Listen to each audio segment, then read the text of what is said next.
E agora, antes que só sobre tempo para o assim seja, eu quero apresentar esse companheiro querido, companheiro de estrada de lutas, muito embora continue torcendo para o Santos Futebol Clube, mas nem isso tem o condão de desarticular.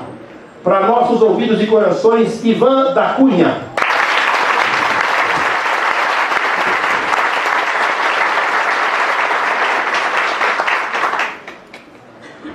Meus irmãos e minhas irmãs, boa noite. Boa noite. Que Jesus carinhosamente nos envolva nesta noite, lembrando o quanto precisamos fazer de nossa própria parte. Não estamos aqui para discutir se no plano material precisamos nos armar ou nos desarmar.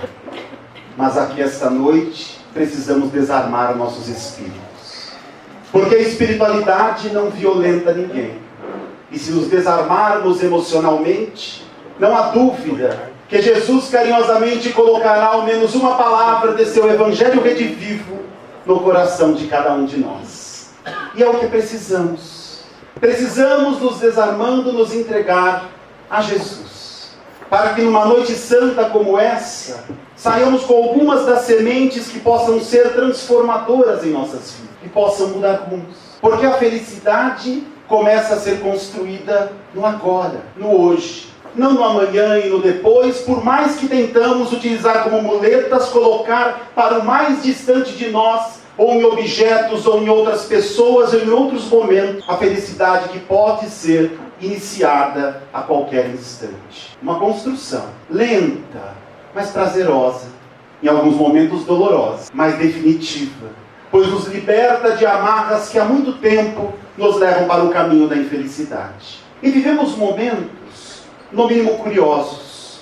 E a doutrina espírita é pródiga a nos ensinar como entender os momentos que estamos passando, para que justamente possamos também entender quando Cristo nos disse: vinde a mim, que o jugo será mais leve. Leve, não quer dizer que tiraria a jornada que precisava ser trilhada por cada um de nós.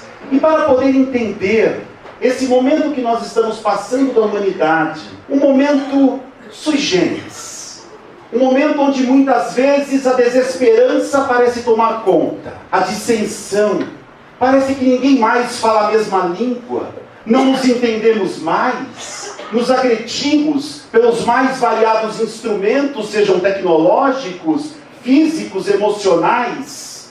Um momento onde o mundo parece estar em ebulição, onde parece que o nosso Brasil não tem jeito, e está tudo tão bem. Mas como saber se está tudo bem o que está acontecendo, se eu não tiver a capacidade de entender o porquê estamos neste momento vivendo o que estamos vivendo? E para isso, nós precisamos ter a coragem de resgatar lá atrás o que veio acontecendo para que faça sentido o que eu estou vivendo hoje. É necessário um resgate da história. E nesse resgate da história, eu gosto muito e sempre relembro quando faço palestras nas escolas, para os professores, quando tive a honra e a oportunidade de algumas aulas com o professor Paulo Freire, alguns anos, 2 anos antes do seu desencarne. E numa dessas aulas, onde ele falava sobre a história, sobre o passado, diante de um grupo de alunos, assim como eu, um tanto quanto entediados, o que aconteceu em 1800 não sei quanto, 1900 não sei quanto, ele para a aula, como um inquieto que era, por disseminar a educação, a semente do crescimento no coração dos jovens, e ele diz assim: o bom agricultor, a primeira coisa que tem obrigação de fazer é conhecer o passado do solo. Pois conhecendo o passado do solo, faz sentido a situação do solo no presente, e eu sou capaz de plantar e colocar os nutrientes adequados para colher a melhor fruto no futuro. E é verdade, quem já mexeu um pouquinho com terra sabe, a terra conta o passado. Ela conta o que aconteceu há 100, 200, 300 anos atrás. E você entendendo o passado do solo, aí sim você é capaz de preparar o solo de maneira adequada para um futuro promissor. Por isso que o Espiritismo nos provoca ao conhecimento. Por isso que a doutrina espírita nos provoca a coragem de entender e não de simplesmente aceitar o que está acontecendo. Porque o que nos liberta é justamente isso. Quando eu passo a entender o que acontece comigo, o jugo começa a ser mais leve. Ele começa a fazer sentido. Aquele sofrimento começa a se dissipar. Não a dor. O processo de dor faz parte de um processo de um planeta de evolução como o nosso, de um planeta em transição. Mas o sofrimento é aliviado. E se nós pegarmos de simplesmente aceitar o que está acontecendo, porque o que nos liberta é justamente isso. Quando eu passo a entender o que acontece comigo, o jugo começa a ser mais leve, ele começa a fazer sentido, aquele sofrimento começa a se dissipar, não a dor. O processo de dor faz parte de um processo de um planeta de evolução como o nosso, de um planeta em transição, mas o sofrimento é aliviado. E se nós pegarmos simplesmente do momento de Jesus para cá, não precisamos ir mais tarde, embora a história também faz todo sentido antes de Cristo como pós-Cristo. Um dos primeiros grandes momentos de evolução emocional dos espíritos que reencarnavam neste planeta foi quando desesperadamente nós procuramos colo. Mas nós procuramos um colo, até pelo menos o século XVIII, que era um colo opressor, que era um colo onde alguém vai pensar por mim. Eu não preciso tomar decisões, porque tomar decisão é pesado, dói, cansa, eu ter livre-arbítrio não é legal. Então eu permito que um Deus, ou que deuses, ou que religiões digam o que eu devo fazer para no futuro, não aqui, porque esse lugar era simplesmente de sofrimento e transição, não servia para nada, mas para garantir a felicidade num paraíso ou num templo dos céus. Um período, século XII, XIII, XIV, XV, XVI, XVII, que o Estado era religião. O Estado era a igreja. E quem pensasse diferente daquilo, ou seria queimado, ou torturado, ou abandonado, e sofreria as suas consequências. Mas esse foi um momento importante para a humanidade, já que trouxe tantas dores e sofrimentos. Importantíssimo. Importantíssimo porque, embora nos era apresentado um Deus opressor, um Deus do medo, um Deus onde obedeça quem tem juízo, ele era necessário para o controle de uma série de instintos promíscuos, terríveis, fúnebres que carregávamos. Só é estudar o que acontecia no século XV, XVI, XVII, onde matar a vida humana não tinha valor. Onde matar, onde estuprar, onde fazer o que quisesse. Era simples, era quase que autorizado, quase como uma manada sem controle que éramos como espíritos. Vem então um modelo que nos oprime, mas nos ajuda pelo medo a controlar um pouco dos nossos impulsos. Em troca do quê? Em troca de um colo. Você não precisa andar, eu penso por você, você não precisa pensar. Funcionou por um tempo, funcionou. Mas a evolução, a lei do progresso mostra que as fases passam e o espírito precisa progredir. E vem uma segunda fase importante, iniciada no século XVIII, por inúmeros pensadores, pegando talvez de Kant, quando ele até 1804 trabalha o iluminismo, passando por Nietzsche até 1900, onde ele diz: nós matamos Deus, Deus não existe mais. O modelo que inicia a era da razão. Nós estávamos num extremo de uma fé cega, onde eu não queria pensar e poucos homens falavam a palavra de Deus e diziam o que eu tinha que fazer. E eu, num momento de necessidade evolutiva, parto para um outro extremo. O outro extremo onde agora há uma promessa. Há uma promessa que eu posso ser feliz nesse mundo. Mas feliz por onde? Pela razão, pela ciência, pelo desenvolvimento, pelos cientistas. Um racionalismo que inclusive passa a ignorar Deus. Seja partindo de Newton, de Descartes, as teorias científicas, que elas simplesmente, somente aceitam aquilo que é possível ver, tocar e provar. Ou seja, a rede dos homens, do pescador dos homens, aquilo que ela não é capaz de pescar, a ciência diz, precisa ser ignorada, porque eu não consigo comprovar pelos métodos científicos. Então o homem saiu de um extremo para o extremo da racionalidade. Foi bom? Foi importante? Também importante. O homem trocou o colo opressor pelo chão firme, mas um chão praticamente sem Deus. Pelo menos sem aquele Deus que já não me representava mais. Não, mas nós temos muitas pessoas religiosas. Até que ponto? Onde eu tenho hoje uma multidão de evangélicos não praticantes, de católicos não praticantes e de espíritas não praticantes. Até um monte de espíritas não praticantes. E praticar não significa frequentar a casa espírita, significa realmente trazer a prática evangélica para a vida. Ou não faz sentido? Não faz sentido algum. Então uma multidão que passava a renegar aquele modelo e passou a mergulhar no mundo. Peraí, me falaram que esse mundo era só para passar por aqui e sofrer. E agora, pela razão, eu posso ter um futuro feliz. Posso? Um futuro vivendo mais, com menos doenças, com menos guerras. Um futuro de um planeta feliz. Funcionou? Um pouco sim. Um pouco sim. Os avanços que nós tivemos também, os avanços da primeira era, desse colo opressor, dessa fé cega, foram importantes para conter os instintos, para ajudar a formar um modelo de sociedade um pouquinho mais contida, onde, calma, não é cada um faz o que quer, mesmo que seja pelo medo. Mas o modelo da razão também foi tão importante quanto. Para vocês terem ideia, em 1820, nós estamos falando de 200 anos, nem isso. 94% da população mundial vivia em extrema pobreza. 94%. Hoje estima-se em torno de 10% a 12%. Na década de 60, a expectativa de vida era 52 anos.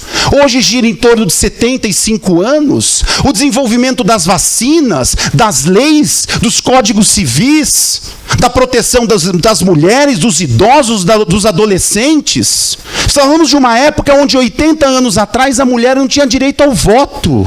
A mulher tinha o direito de uma assembleia pública a ficar calada. Não tinha direito a nada. Uma mulher que não casasse até 20 anos de idade não tinha crédito na cantina, não tinha crédito na quitanda, porque não tinha um homem para sustentar uma casa, onde uma mulher não trabalhava.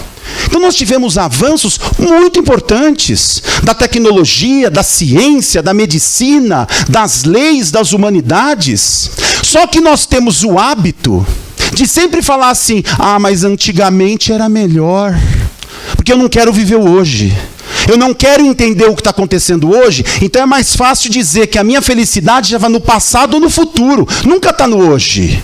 Então, num futuro, num passado. No passado, pelo amor de Deus, olha o que a tecnologia trouxe para sua casa, diminuindo o tempo de trabalho em casa. Você pensa que era fácil lavar aquela montanha de roupa no sábado, antigamente? Hoje a gente não lava, quem lava é a máquina, né? Eu não sei como se vivia sem micro-ondas, meu filho. Eu acho que a maior invenção da humanidade é ficar imaginando cada pratinho ter que esquentar no banho-maria.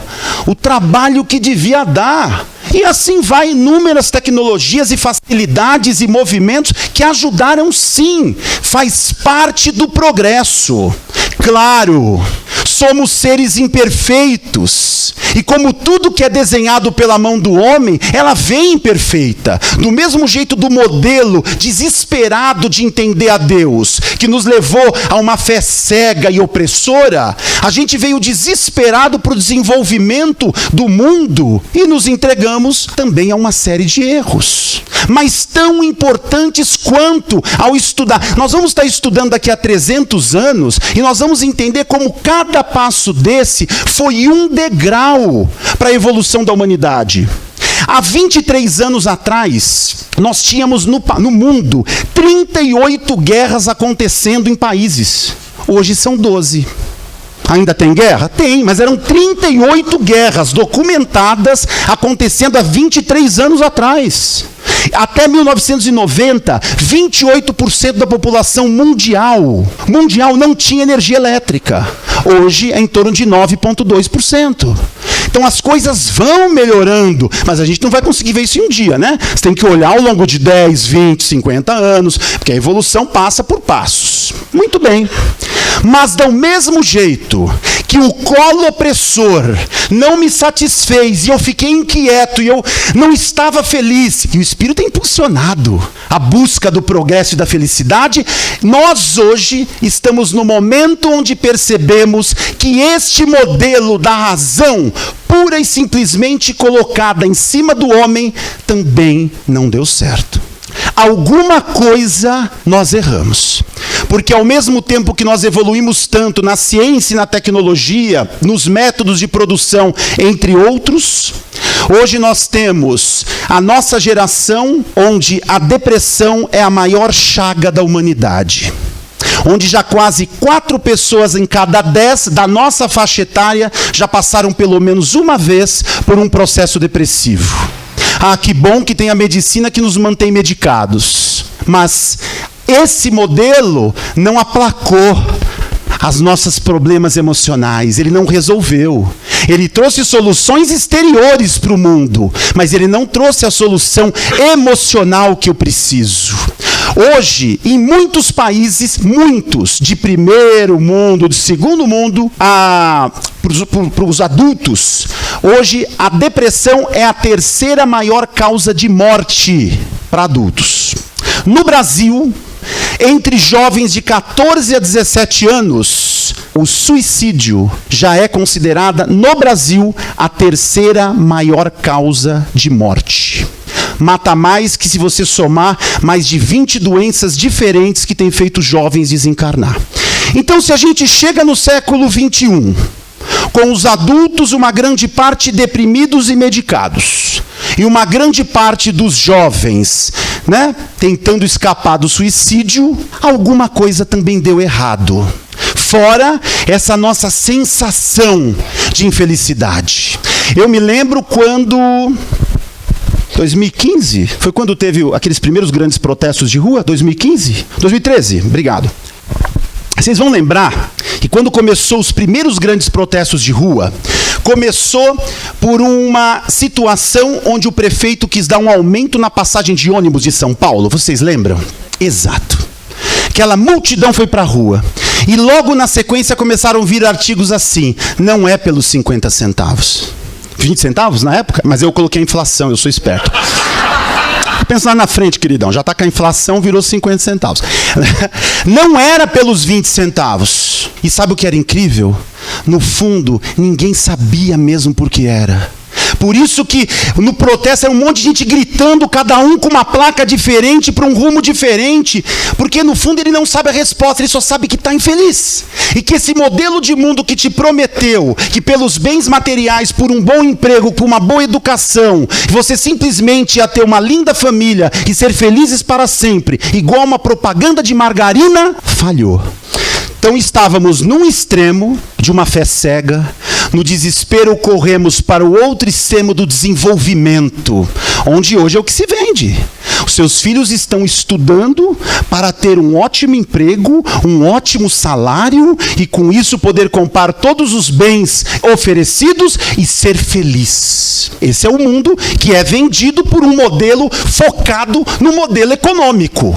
Tem Deus no meio? Tem, mas agora está na hora de trabalhar, hein? Vamos lá, vamos faturar. Não, eu amo a Deus, à noite eu vou até tomar um passe lá, mas agora, desculpa, queridão, aqui é o mundo e a gente tem que fazer negócios. Deus está lá, mas ele está num cantinho, a fé está num cantinho.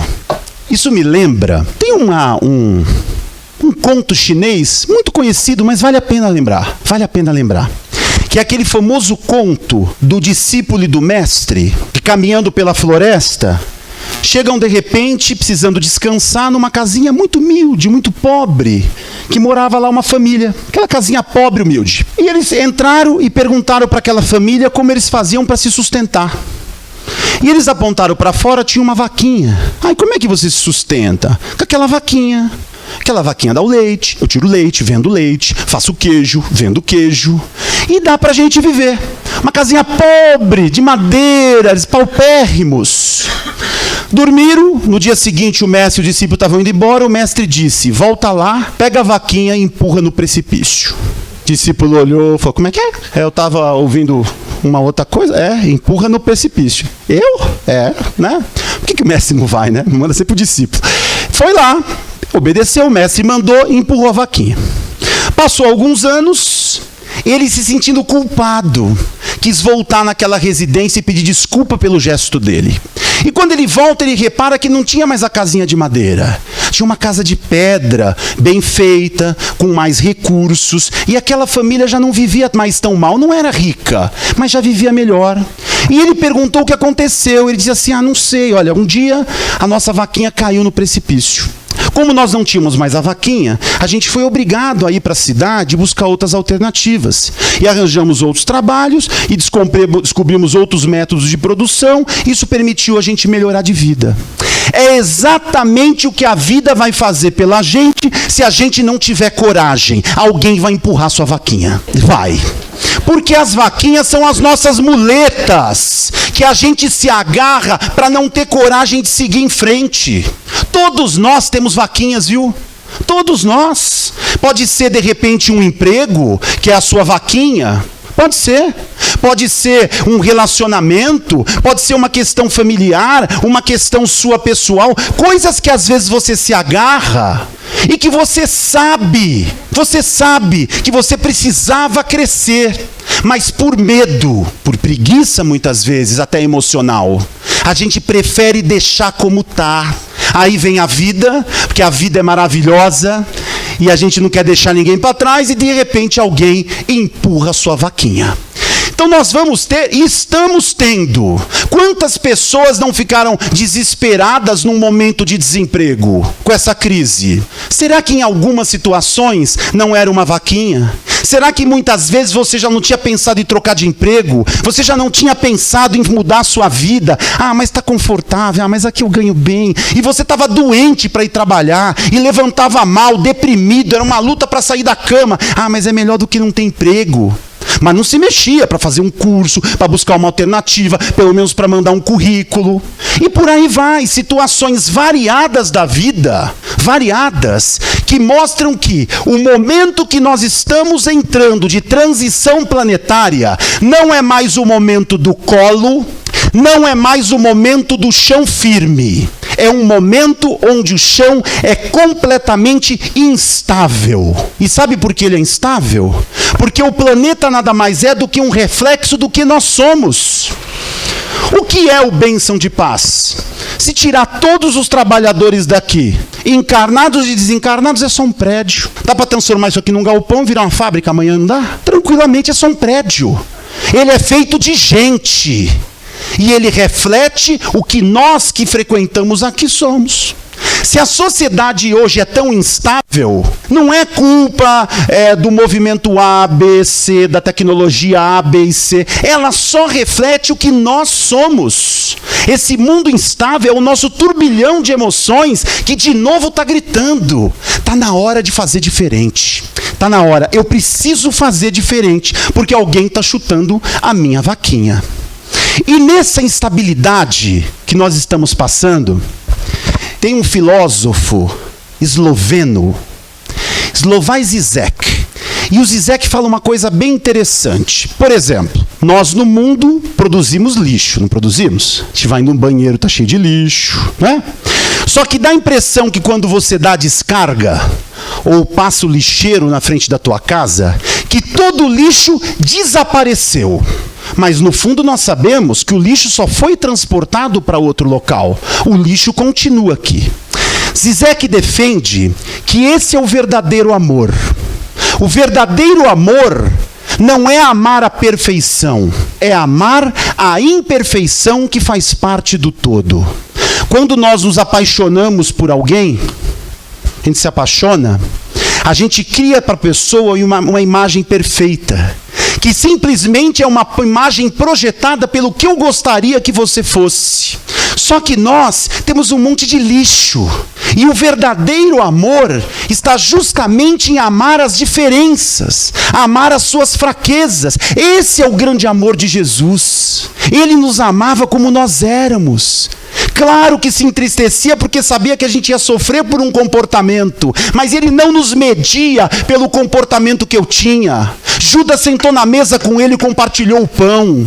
Tomé, com as suas dúvidas, compartilhou o dia a dia do mestre. Pedro, com a sua fraqueza, compartilhou a vivência do mestre. E ele simplesmente amava. E nós, na primeira imperfeição demonstrada, eu excluo você da minha vida, eu te ofendo, você não serve mais para mim porque pensa de um jeito diferente que eu discordo, porque defende o governo A, B ou C, porque é de direita e esquerda, e a maioria, 99% da população não sabe o que é direita e o que é esquerda, porque nunca leu um livro. Nunca leu um Adam Smith da vida, nunca leu Max Kalman, nunca leu nada. Não, mas eu li um textinho, um resumo na web, que eu sei o que... Não sabemos nada. E não precisamos saber, não precisa saber não. Você tem as suas opiniões que precisam ser respeitadas, mas eu não posso excluir alguém da minha vida, porque ela tem algo que eu discordo. Isso vai contra o pensamento cristão. Jesus na cruz disse, perdoa-os, eles não sabem o que fazem. Eu os amo como eles são, com as suas imperfeições. Amar você com as suas imperfeições não quer dizer que eu concordo com tudo que você faz, mas esse é o verdadeiro amor. Mas é difícil, porque a gente cria ao nosso redor uma imagem baseada na forma como eu gostaria que você fosse. Ivan, tudo bem, vocês me conhecem, sabem que eu sou muito prático, então eu jamais sairia daqui sem mostrar o próximo passo. Bom, eu preciso atingir esse amor, de te amar com as suas imperfeições. Parece fácil, não é? Se a gente parar a palestra aqui, ó, Ivan falou uma coisa bonita, hein? Tem que amar as imperfeições. É fácil? Não é. Como? Como? Agora vem a chave. Como? Aí a gente trabalha muito na doutrina espírita a empatia, não é assim?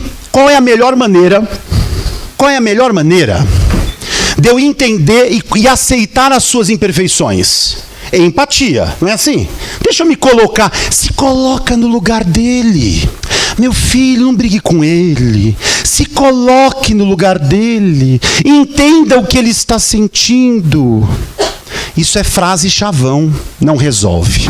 Aqui está o ponto complicado da questão. Como exercitar a empatia, me colocar realmente no seu lugar, para que eu possa aceitar você com as suas imperfeições e te amar como você é. E aí a gente vai apelar para a neurociência. A neurociência nos ensina, né, mais de 100 bilhões de neurônios na cabeça de cada um desses neurônios de 1.000 a 10.000 conexões diárias, aquela loucura mental que nós temos aqui. Mas das várias partes do nosso cérebro, sabemos que o nosso córtex pré-frontal, né, ligado aos chakras, etc., mas não vamos nem entrar nessa questão, é aqui que acontece a chamada tomada de decisão. É aqui que o espírito freia os impulsos, pensa antes de fazer. Claro, ele vai resgatar o que ele já desenvolveu como espírito, a sua moral, a sua ética, o que ele acredita, o que ele não acredita. Mas é aqui que ele para e pensa antes de agir. Está aqui. Então pensa bem, para eu me colocar no seu lugar, eu tenho que sentir o que você está sentindo e pensar. Ah, agora eu sei por que ele está assim, é melhor eu amar essa criaturinha. Vamos ver se é fácil? Vamos fazer um teste prático? Cada um vai dar a mão, a direita a pessoa da direita, a esquerda a pessoa da esquerda. No meio não precisa. Dá a mão para as pessoas do lado. Dá as mãos. Tá bom. Estão com as mãos dadas? Você está sentindo ali? Começa a refletir. Ó, muito sério. Começa a refletir. O que você está sentindo? Vergonha? Carinho? Amor? Tá bom. Independente do que você está sentindo, responde para mim uma coisa. Você está sentindo a mão da pessoa do lado, sim ou não? Sim. Não.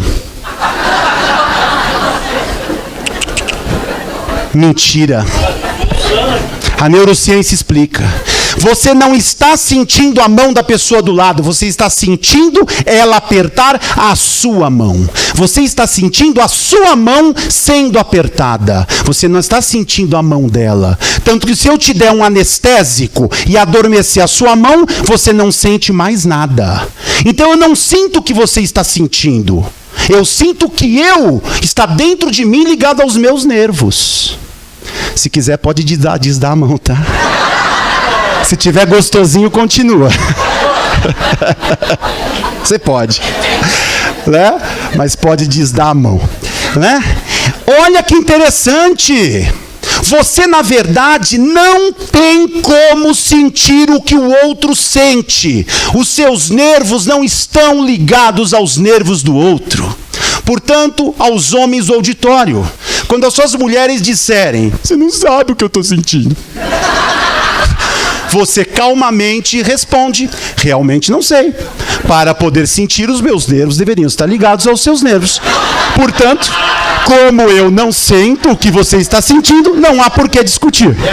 Aí você apanha e vai dormir na rua. Mas é a explicação correta. É correto.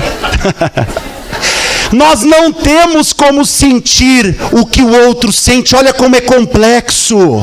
Gente, isso é muito poderoso, porque a gente fala, vamos se colocar no lugar do outro, você precisa saber o que o outro está sentindo. Não tem como. Então olha a complexidade disso. Se eu não tenho como sentir o que você está sentindo, eu não estou dentro de você para isso. Aí você entende porque disse Jesus, perdoa, não julgueis. Eu não estou dentro da pessoa. A gente é cheio de achismos.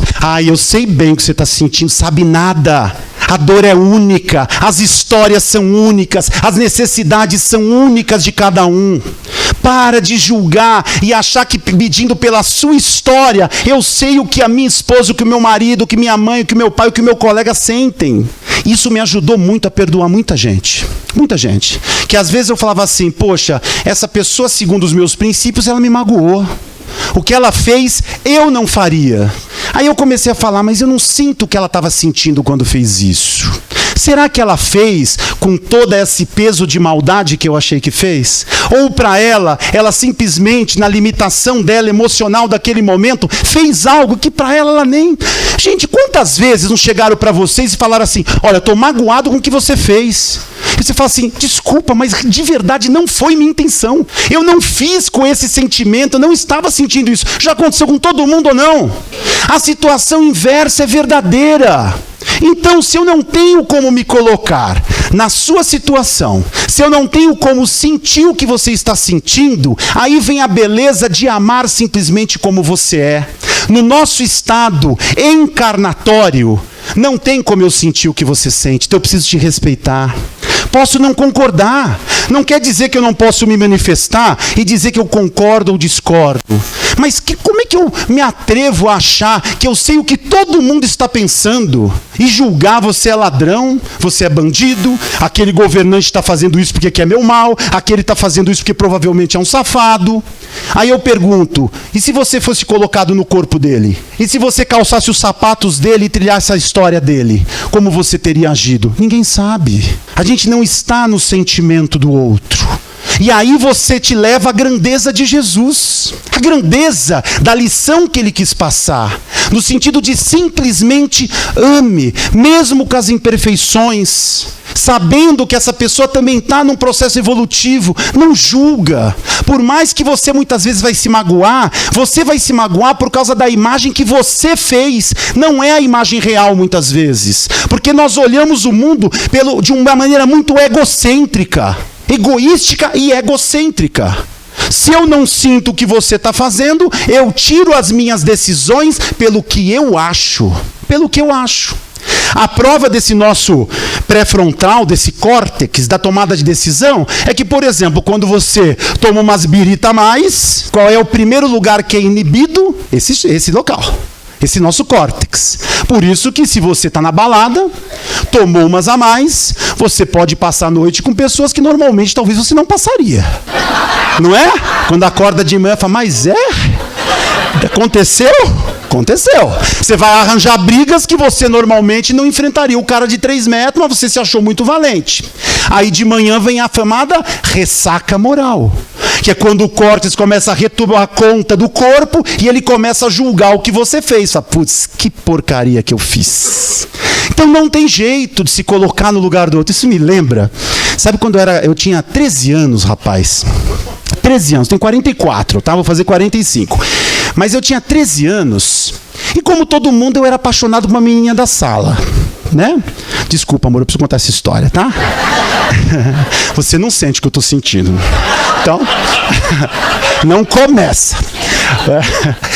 E é uma menina mais bonita, rapaz. Bonita. Ela chamava Lúcia. E naquela época, eu sei que é difícil acreditar o que eu vou falar agora. É muito difícil mesmo. Mas naquela época eu era feio. É difícil acreditar que tudo isso um dia foi feio. Mas eu era. Você vê uma foto minha com 13 anos, imagine eu na turma de garotinhos de 13 anos, eu já tinha 1,92 m. Eu era o ET gigante, gorducho, um óculos de 6 graus, fundo de garrafa, e fora o que é um jovem pré-adolescente, todo desgrenhado, espinha. Entendeu? Gente, eu era feio. É difícil acreditar, eu sei. Mas eu era feio. Se eu cruzasse com um de vocês à noite, você fala, volta pro mato, oferenda. Não é coisa horrorosa. É verdade, assustava mesmo. E eu cheguei para uma amiga minha que chamava Odete. Olha o que aconteceu. Olha como é o nosso comportamento. A Lúcia, um dia se aproximou de mim. E ela veio fazer um exercício na sala de aula comigo. E ela era uma moça linda, um sorriso lindo que brilhava, iluminava o mundo. Aí ela chegou no final, desenhou um coração no meu caderno e me deu um lápis de presente. Eu cheguei para Odete e falei assim, Odete, ela me ama. Mas por que você acha? Eu senti o que ela sentiu. Olha inocente. Odete, fala pra ela que eu gosto dela. Eu não tenho coragem. A Odete era muito amiga minha, fazia trabalho na minha casa, fui lá falar com ela. Eu, de xereta, fui atrás da porta para escutar. E ela falou assim, eu não entendo, sabe, Lúcia? Sabe o Ivan? Sei, ele gosta de você. E ela disse, mas ele é tão feio. Ali eu tirei uma excelente lição na minha vida. Você não deve ouvir a conversa dos outros. Então, além de achar que eu sabia o que ela estava sentindo, eu tirei a lição que era conveniente para mim, né? Que era assim, melhor não devia ter ouvido a conversa dos outros, né? Um dia eu conto qual foi a reação da minha mãe quando eu contei isso em casa. Foi uma reação meio enigmática, assim. Minha mãe, quando a gente leva problemas para ela escuta, ela fala algo enigmático, assim, fé. Hã? Força, coragem. Tá bom, mãe. Ai, minha mãe é demais, amo minha mãe.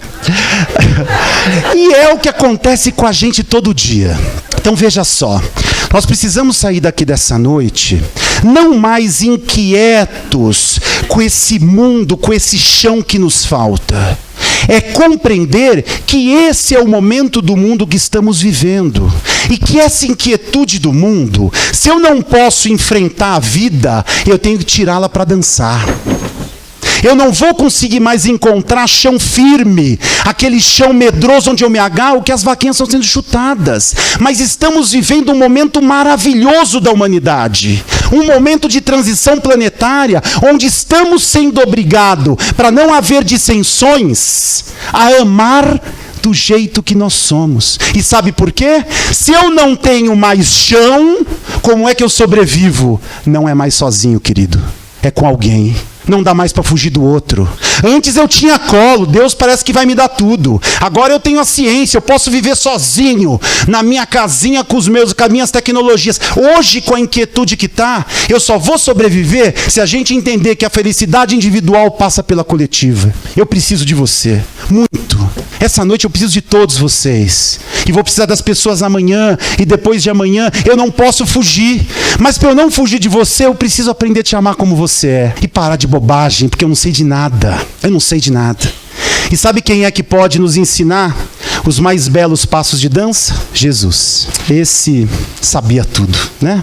Ele sabia nos ensinar esses passos diante dessa lama, diante da dificuldade, de uma maneira tão simples e tão sutil. Mensagens há mais de 2000 anos iluminam hoje a nossa vida dizendo, ama esta pessoa como ela é.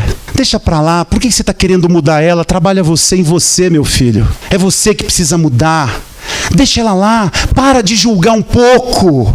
A gente está numa época onde o julgamento é uma metralhadora na mão. Porque quando eu te julgo, eu esqueço de mim. A gente perde horas e horas criticando todo o universo, os países, os governantes, os vizinhos, os amigos. Não perde tempo não, não perde tempo não. Não precisa, eu preciso de paz.